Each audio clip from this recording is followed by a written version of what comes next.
Families are supposed to protect you. That's what everyone says, what all the movies show, what teachers preach in school.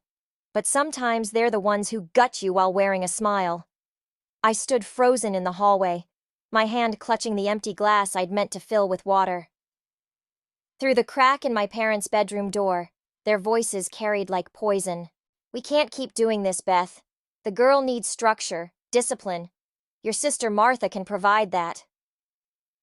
Gary's voice had that fake concern he always used when manipulating my mother. "Think about Sam. Think about our family." Our family. As if I wasn't part of it anymore. As if my half-brother's existence had somehow erased 16 years of being my mother's daughter. "But she's my child." Mom's voice cracked. Weak. Always so weak when it came to Gary. "And she'll still be your child, just somewhere else, where she can get the help she needs." I'm Nina, and this is the moment I learned what betrayal truly feels like. It's not a knife in the back. It's more like watching someone you love slowly unravel your entire existence, thread by thread, while pretending it's for your own good. "Martha's already agreed to take her?" Mom asked, her voice small. "Called her this morning. She thinks it's the best solution." The glass slipped from my fingers, shattering against the hardwood floor. The sound was deafening in the sudden silence that followed. "Nina?" Mom called out. "Honey?" I didn't answer. Instead, I walked into their room, glass crunching under my feet. Gary sat on their bed, one arm around Mom's shoulders. The picture of concerned parenthood. I wanted to vomit. "How long have you been planning this?" My voice came out steady, surprising even me. "Sweetheart, we were going to discuss this with you." Mom started, but Gary cut her off. "Nina, your behavior lately has been concerning. The attitude, the declining grades." "My grades dropped because you made us move 3 times in 2 years," I said, my hands clenching into fists. "Because every time I start to make friends, we have to leave for another amazing opportunity that somehow never works out." "That's exactly the kind of disrespect we're talking about," Gary said, standing up. "Your mother and I. You're not my father." The words came out like ice. "You're just the man who convinced my mother that her firstborn is disposable." Mom started crying then. Of course she did. She always cried when things got hard, when she had to make actual decisions. "Nina, please try to understand." "I understand perfectly." I looked at them both, memorizing their faces, their expressions. The way Gary's jaw clenched, the way Mom couldn't meet my eyes. "You're choosing him, again. You're choosing Sam, again. And you're throwing me away because it's easier than standing up to your husband." "That's enough!" Gary stepped toward me, but I held my ground. "When?" I asked, looking directly at my mother. "When are you shipping me off to Aunt Martha's?" The silence stretched for several seconds before Mom whispered, "Next weekend." I nodded slowly, feeling something harden inside me. Perfect. That gives me time to pack. I turned to leave, then paused in the doorway. "And Mom? Remember this moment. Remember exactly how it feels to choose a man over your daughter. Because someday when you're old and alone, and you're wondering why I never call, why I never visit, this is why." I walked away to the sound of her sobs, stepping carefully over the broken glass. In my room, I sat on my bed and opened my laptop. No more tears, no more weakness. They wanted to send me away? Fine. But they'd regret it. I opened a new document and began to type, "Day 1 of Operation Karma." Because if there's one thing I'd learned from Gary, it's that revenge is best served with a smile. Aunt Martha's house smelled like disinfectant and disappointment. She stood in the doorway, arms crossed, watching as I dragged my suitcase across her pristine hardwood floors. The house was exactly as I remembered from childhood visits, a museum where nothing was meant to be touched. "Your room is upstairs, first door on the right," she said, Her voice clipped. I've posted the house rules on the wall. I expect them to be followed without exception. I nodded, not trusting myself to speak. The stairs creaked under my feet, each step echoing in the hollow silence. Behind me, I heard Martha on the phone, her voice dropping to a whisper. Yes, Beth, she's here. No, she hasn't said much. Well, what did you expect? The room was exactly what I'd anticipated. Beige walls, a narrow bed with hospital corners, and a desk that looked like it had never seen actual use. A printed list of rules was taped to the wall, typed in bold letters. No phone after 9 p.m. No visitors. No food upstairs. No music without headphones. The list went on. I unpacked methodically, hanging each item in the closet according to color, just like Martha would want. Each careful movement was a small act of defiance. I'd play their game, but on my terms.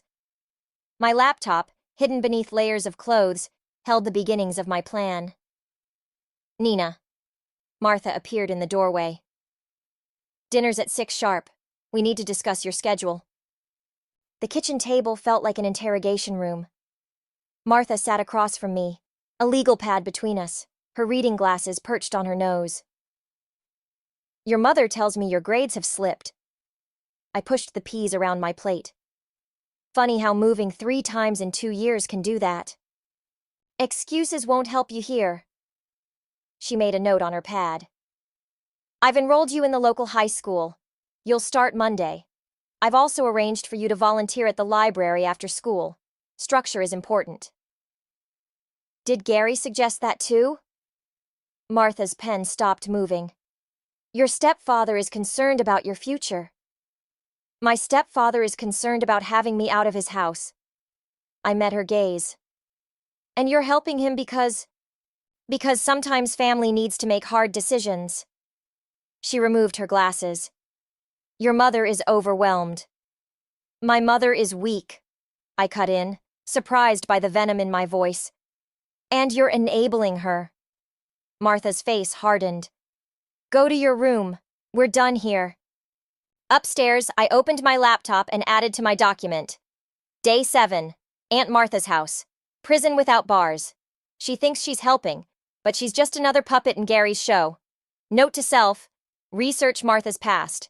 Everyone has secrets. Even perfect aunts who never married, never had kids, never lived. A notification popped up. A text from Mom. Hope you're settling in. Love you. I clicked delete without responding. Instead, I opened a new browser window and started searching. Martha Wilson, age 50. Former accountant. Current board member of the local library. No social media presence except LinkedIn. But everyone left traces, and I had nothing but time.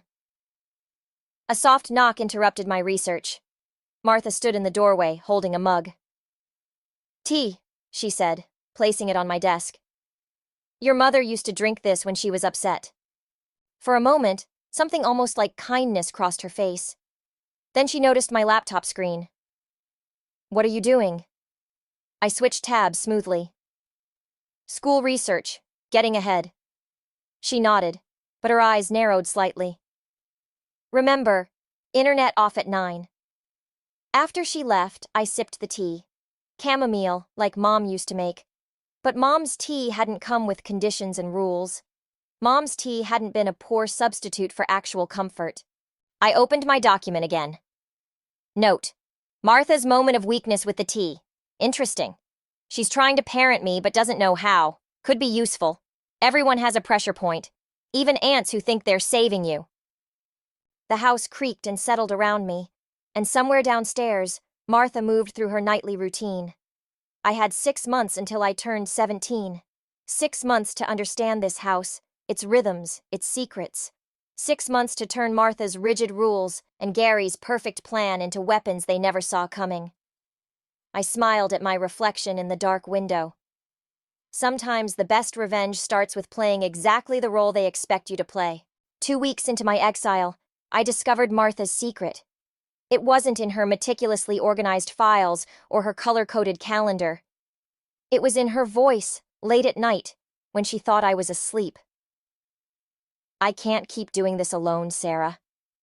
Martha's words drifted up through the heating vent. The girl. She reminds me so much of Beth at that age, before everything fell apart. I pressed my ear closer to the floor, barely breathing. No, I haven't told her about James. How could I? She already looks at me like I'm the enemy. A pause. Sometimes I see him in her eyes. That same defiance. That same hurt. James. The name hit me like a punch. I scrambled to my laptop, fingers flying across the keyboard. James Wilson. Martha's maiden name before she became Martha Reynolds. A marriage license from 25 years ago. A death notice from 23 years ago. Car accident. Drunk driver. My perfect controlling aunt had been married. Had lost someone. Had chosen to live alone in this shrine to order and rules.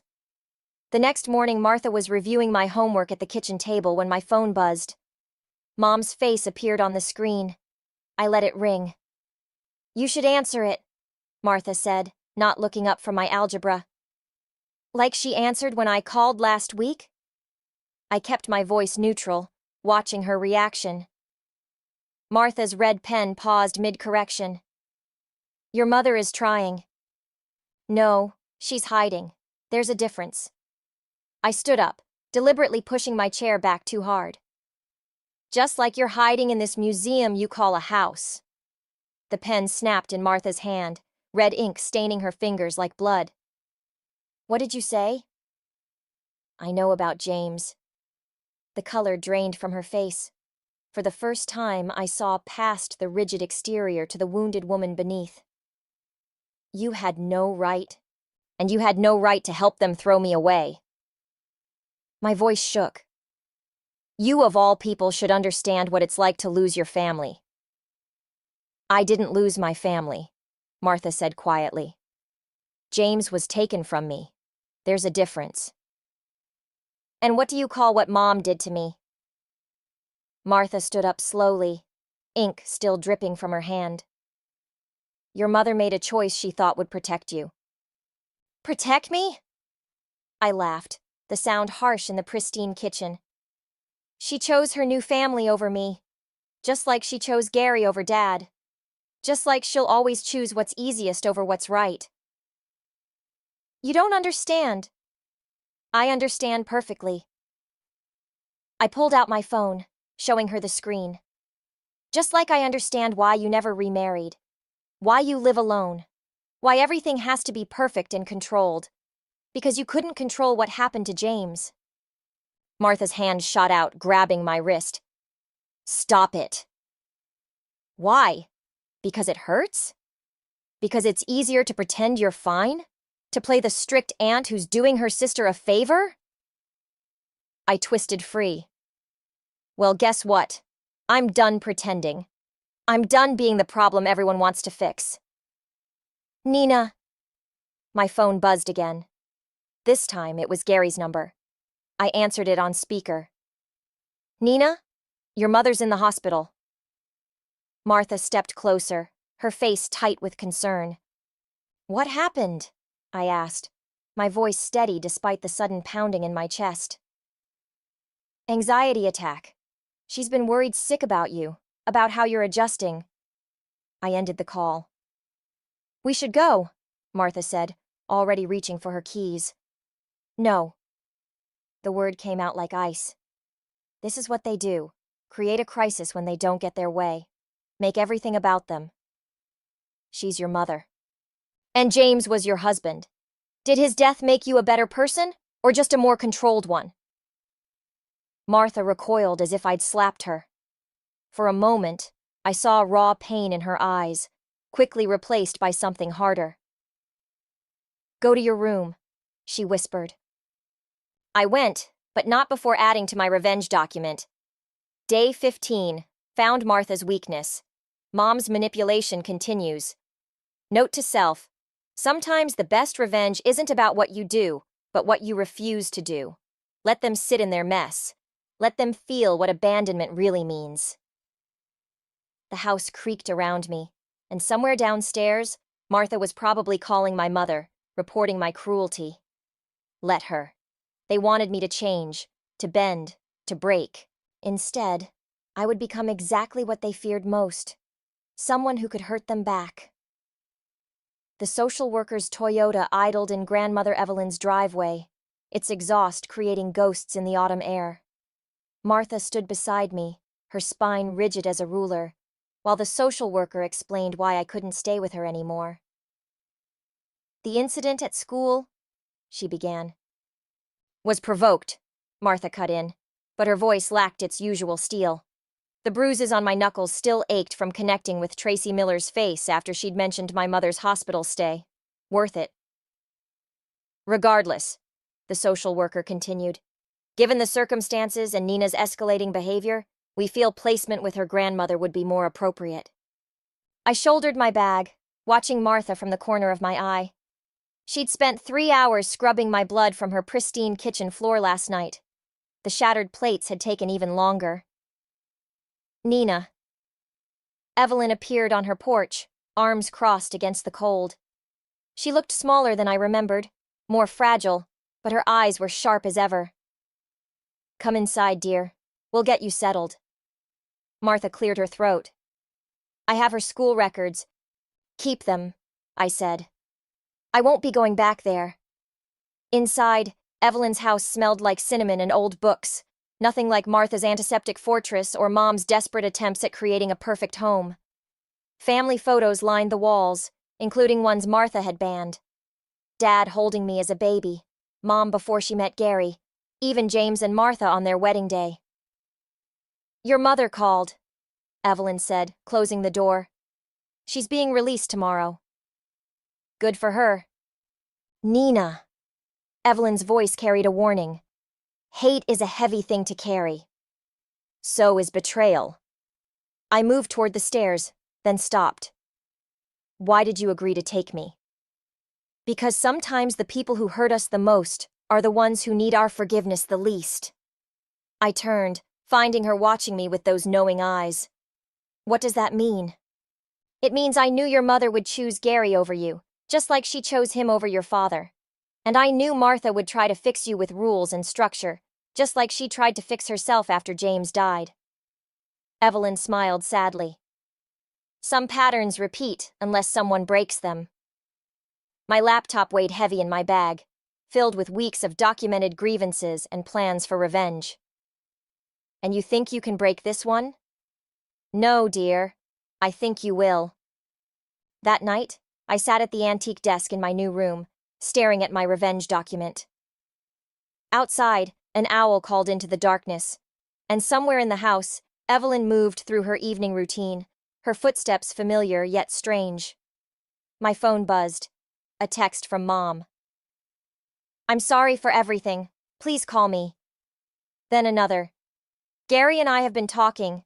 Maybe you could come home for Christmas?" A third. "Sam misses his big sister." I opened my document and began typing. Day 45. They think they can fix this with texts and holidays. They don't understand that some breaks can't be mended. But maybe... I paused, fingers hovering over the keys. Maybe revenge isn't about destroying them.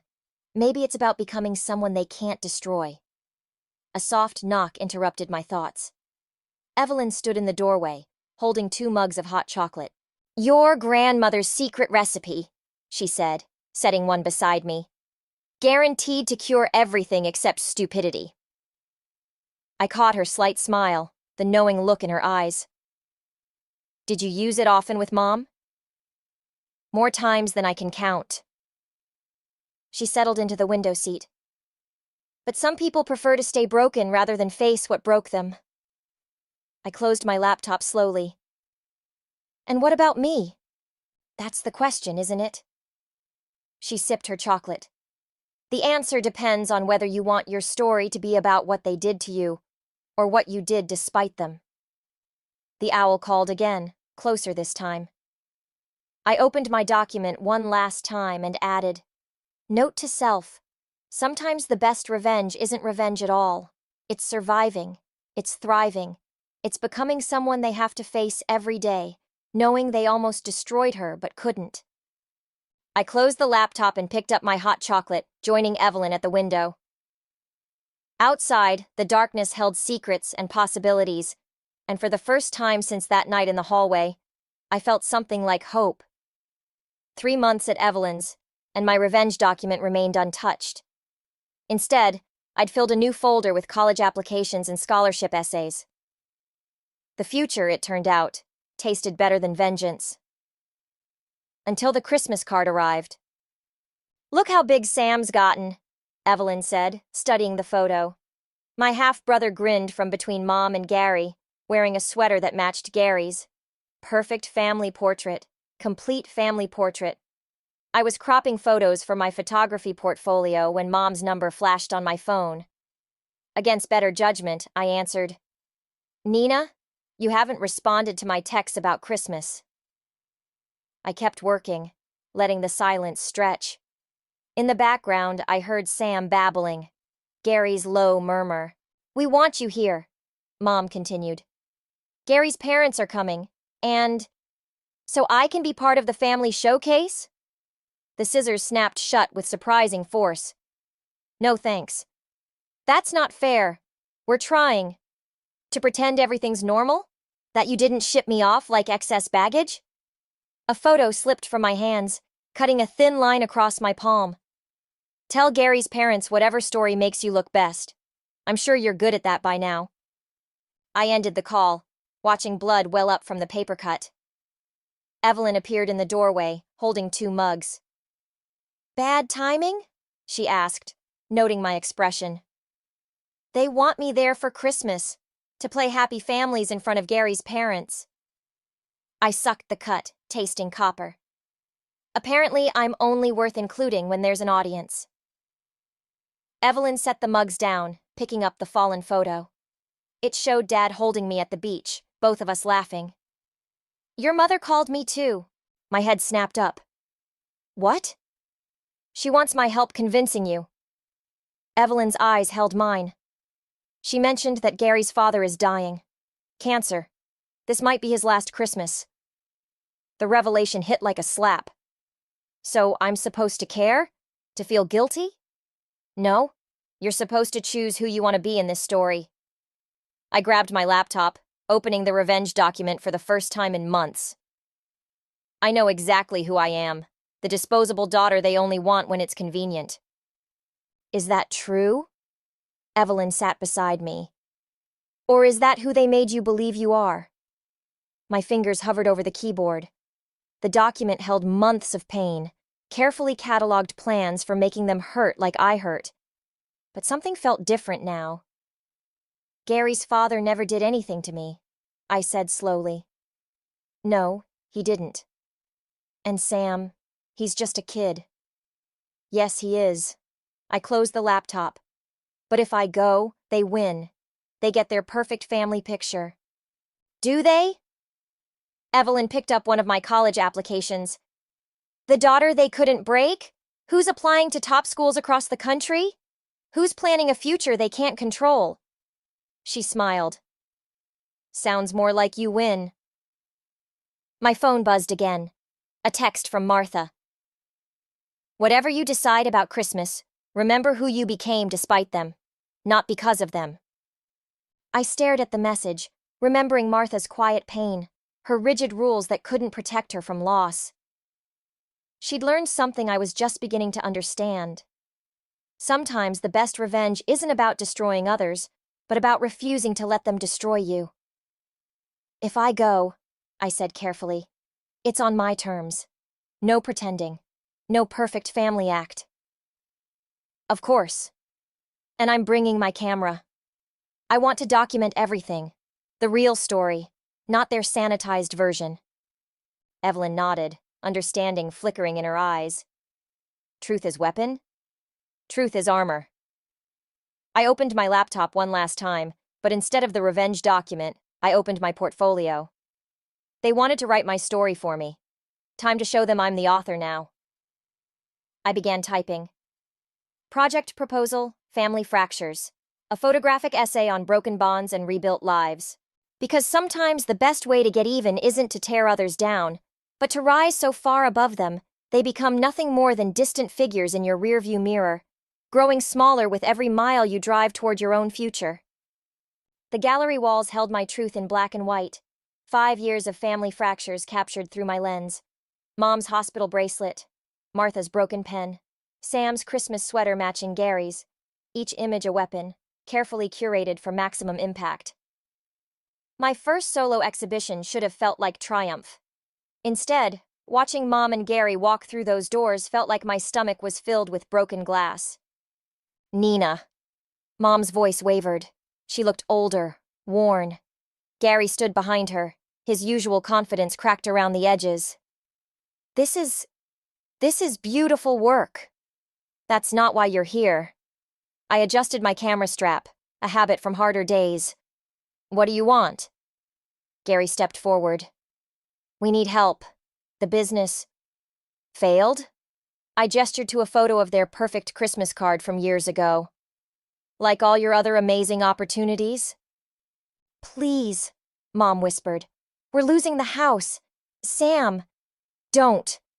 My voice cut through the gallery's hushed atmosphere. Don't use him against me again. A small crowd had gathered, drawn by the tension. Perfect. Let them see. Let them witness. These photos, Gary said, moving closer to one showing him arguing with Mom through a doorway. They're not the whole story. No?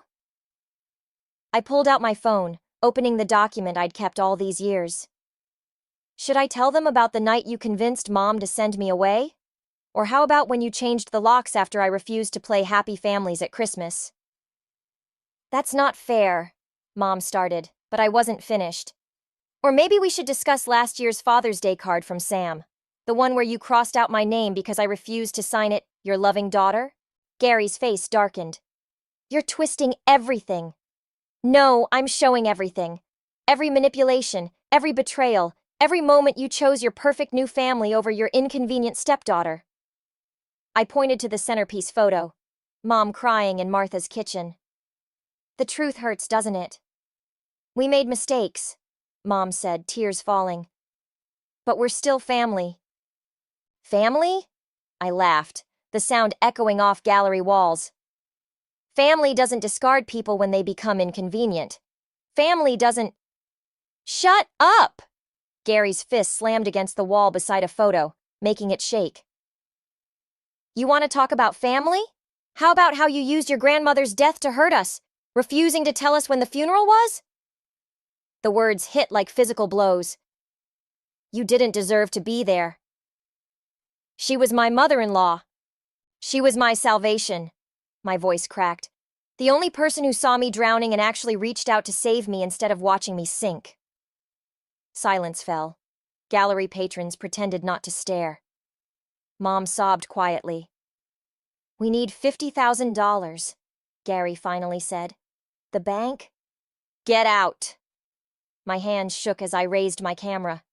But first, let me capture this moment. The great manipulator, finally desperate enough to beg the daughter he threw away. The shutter clicked. Once. Twice. Each flash illuminating their defeated faces. Nina, please. Mom reached for me. We'll lose everything. Like I lost everything? I lowered the camera. The difference is, I built myself back up. I made something from nothing. I turned your betrayal into art that sells for more than you're asking for. Then you'll help? Hope flickered in her eyes. I took one final photo. No, but I'll hang these new pictures next to the others. A perfect ending to my family series. They left slowly, Mom's shoulders shaking, Gary's steps heavy. Through my viewfinder, I watched them go, capturing their retreat. The perfect final shots for my exhibition. But in the quiet aftermath, surrounded by the ghosts of my past, caught in silver nitrate and shadow, victory tasted like ashes. I touched the empty space on my neck where Evelyn's locket used to rest. Lost the day we buried her, like so many other pieces of myself. My phone buzzed, a text from Martha. Saw the exhibition online? Remember what Evelyn said about patterns repeating? I stared at the message, then at my photos. In every frame, I saw it. Mom's weakness becoming my strength, Gary's manipulation becoming my art, their rejection becoming my armor. I'd won. I'd survived. I'd turned their betrayal into success. So why did it feel like I was still that 16-year-old girl, standing in a hallway with a broken glass at her feet, watching her world shatter? The envelope arrived 3 days after the gallery showing. Martha's precise handwriting on the front, containing a single photograph I'd never seen before. Gary, maybe 20 years younger, standing with a woman and small child. On the back, Martha's note. Found this in Evelyn's things. She kept everything. I drove to Martha's house in the rain, the photo burning a hole in my jacket pocket. She opened the door before I could knock. You knew. My voice was steady despite the storm inside me. All this time, you knew about his first family. Martha's kitchen hadn't changed, still immaculate, still smelling of disinfectant. Sit down, Nina. Did Mom know when she married him? No. Martha placed 2 mugs on the table, chamomile, like always. But Evelyn did. She recognized the pattern. What pattern? The one where broken people break others to feel whole. She slid an old newspaper clipping across the table. Gary's first wife's obituary. Car accident. Daughter sent to live with relatives. My hands shook as I read. He did the same thing. To his daughter. To me. History repeats itself. Martha's voice softened. Unless someone breaks the cycle. My phone buzzed. A text from Mom. Sam's asking about you. Please call. They're being evicted next week, Martha said quietly. Gary's father left him nothing in the will, called him a failure in the final letter. I laughed, but it came out like glass breaking. Karma's not so fun when it hits home, is it? Nina? No. I stood up, the chair scraping against tile. Don't tell me to be the bigger person. Don't tell me to break the cycle. They deserve... What? To lose everything? Like you did? Martha's eyes met mine. Or like Gary's daughter did? Or his first wife? The photo felt heavy in my pocket. Where is she now? His daughter. Dead. Overdose 3 years ago. Martha's words fell like stones. She never recovered from being cast aside. Something cracked inside me. But I did. I survived. I made something of myself. Yes, you did. Martha reached across the table, taking my hand. So now the question is, what will you make of them? My phone buzzed again. Gary this time. Sam starts school next week. We can't tell him we're homeless. Please. I pulled up my revenge document. Years of carefully documented pain, betrayals, plans for retribution. But now, looking at Gary's younger face in the photo, I saw something new. A pattern of destruction, passing from generation to generation like a cursed inheritance. I have conditions, I said finally. Martha nodded. Of course. They get nothing directly from me. But I'll buy the house through my company. They can rent it, at fair market value. My fingers tightened around the mug. And Gary gets therapy. Real therapy. Not just pretending to change. And your mother? She makes her own choice this time. Stay with him and accept my terms, or leave and I'll help her start over. The words tasted like freedom. But she doesn't get to play both sides anymore. Martha smiled slightly. Evelyn would be proud. Would she? I touched the empty space where her locket used to rest. Sometimes revenge isn't about destroying people. Sometimes it's about making them face themselves.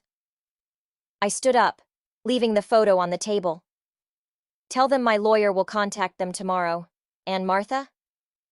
I paused at the door.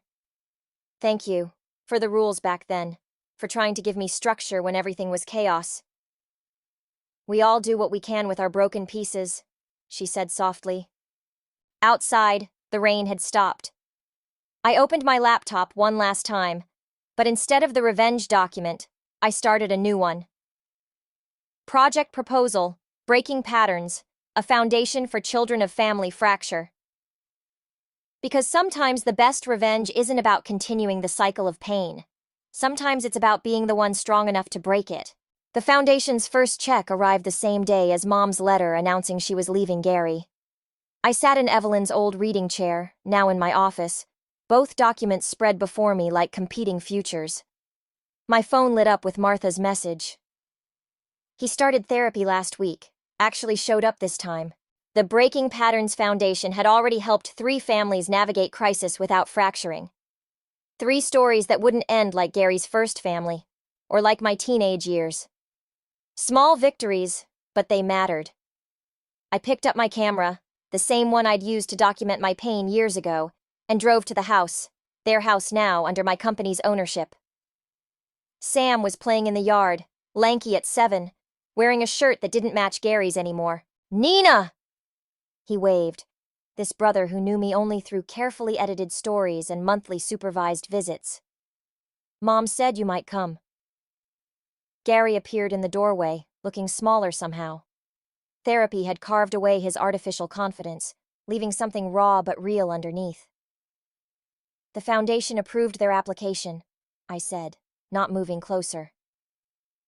3 months of counseling, housing assistance, job training. He nodded, eyes on the ground. "Beth told me she's leaving." "I know." "I'm not..." He swallowed hard. "I'm not fighting it this time. Or using Sam as leverage." I raised my camera, capturing this moment. Not for revenge now, but for remembrance. The man who'd broken our family, finally breaking his own patterns. "There's something you should have," I said, reaching into my bag. The photo Martha had given me, of his first family. "I'm not her. I didn't let it destroy me." His hands shook as he took the photo. "Hannah, my first..." Pain cracked his voice. "I thought I was protecting her, sending her away, like my father did to me, like I did to you." "Patterns," I said softly. "I'm sorry." The words fell between us, insufficient but necessary. "Not for my sake, but because you deserve to hear it." I took one more photo, not of Gary, but of Sam playing behind him, free from the weight of matched clothes and perfect family portraits. "I'm not forgiving you," I said clearly. "But I'm not letting you destroy anything else either. The Foundation will help Sam navigate whatever comes next. And Mom..." I paused. "Mom makes her own choices now." "Like you did?" "Like I did." Inside my office later, I opened my laptop one last time. The revenge document waited, a digital memorial to years of pain and planning. Next to it, the Foundation's latest success story. A teenage girl, not unlike me, who wouldn't have to choose between survival and family.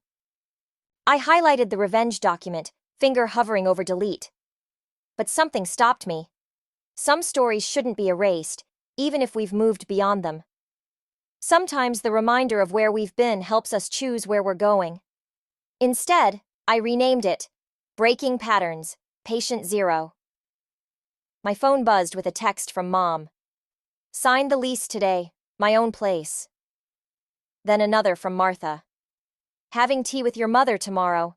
Some patterns are worth rebuilding." I picked up Evelyn's locket, found last week in a box of her things Martha had kept. Inside, a tiny photo of 3 generations, Evelyn, Mom, and me, before everything fractured. I added it to my office wall, next to my gallery photos of pain and healing. Because that's the thing about patterns. They don't just break, they transform.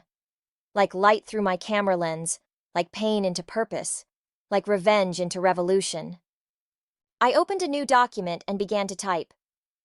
The Breaking Patterns Foundation, Year 2 Goals.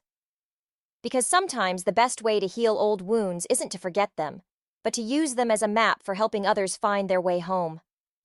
Behind me, Evelyn's chair creaked softly, as if settling into a new story. And somewhere across town, in separate houses with separate futures, my fractured family was learning to exist in patterns of their own choosing. It wasn't forgiveness, it wasn't even peace, but it was something stronger, the power to break cycles, to choose paths, to transform inheritance from curse to cure. That would have to be enough.